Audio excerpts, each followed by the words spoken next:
আসসালামু আলাইকুম সবাইকে। আমার নতুন আরেকটি ভিডিওতে আপনাদের সবাইকে স্বাগত জানাচ্ছি। আশা করি সকলেই খুব ভালো আছেন। আমিও ভালো আছি। আজকে আমি তৈরি করেছি পাঙ্গাস মাছের ভুনা বা তরকারি, যেটাই বলেন। এটা এত মজাদার হয়, আমার বাসায় প্রত্যেকেরই খুব পছন্দ। আশা করছি আপনাদেরও ভালো লাগবে। যারা পাঙ্গাস মাছ পছন্দ করেন না, তারাও খুব ভালোভাবে এটা খাবেন। আচ্ছা, ভিডিওটি শুরু করি। এখানে আমি 6 পিস পাঙ্গাস মাছ নিয়েছি, দেখতেই পাচ্ছেন বড় বড় পিস।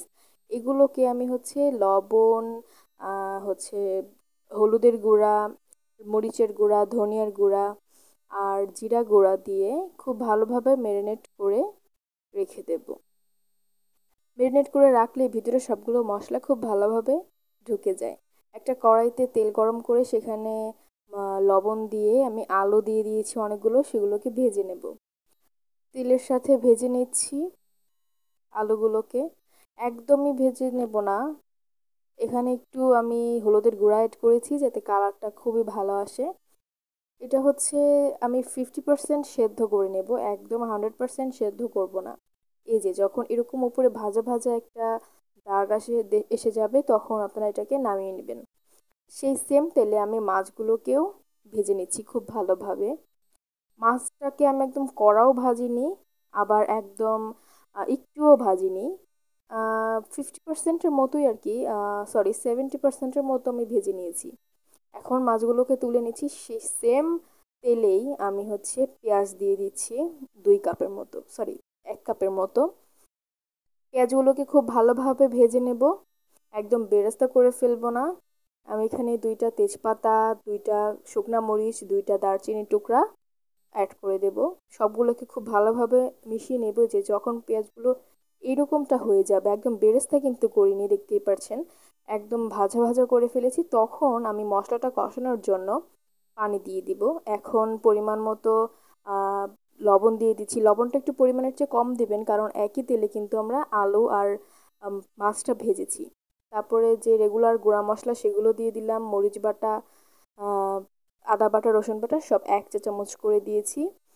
সেগুলোকেও আমি কষিয়ে নিচ্ছি ভালো মতো। যখন এই যে তেলটা ছেড়ে দেবে, তখন বুঝে নেবেন আপনার মশলাগুলো কষানোটা একদম পারফেক্ট হয়ে গেছে। তখন ভাজা আলুগুলো আমি দিয়ে দেব। ভাজা আলুগুলো দেওয়ার পরও আমি একদম ভালোভাবে ভেজে নেব আলুটাকে মশলার সাথে। পানি কিন্তু আগেই অ্যাড করব না, আগে খুব ভালোভাবে ভেজে নেব। তারপরে আমি একটুখানি সামান্য পানি অ্যাড করব। তারপর সেটাকে মিক্স করে আমি ঢেকে আলুটাকে কষিয়ে নেব, অর্থাৎ সেদ্ধ করে নেব।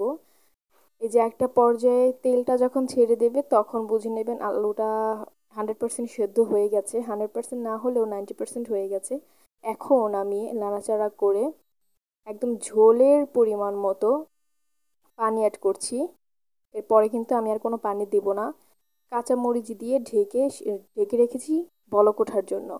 বলক উঠে গেলেই সেই মাছগুলোকে দিয়ে আমি কিছুক্ষণ পানিটা শুকিয়ে নেব। যখন পানিটা শুকিয়ে যাবে, অর্থাৎ তরকারিটা নামানোর একটু আগে ধনিয়া পাতা দিয়ে দিলেই ব্যাস রেডি পাঙ্গাস মাছের মজাদার একটা রেসিপি। এটাকে পাঙ্গাস ভুনা বলতে পারেন, তরকারি বলতে পারেন।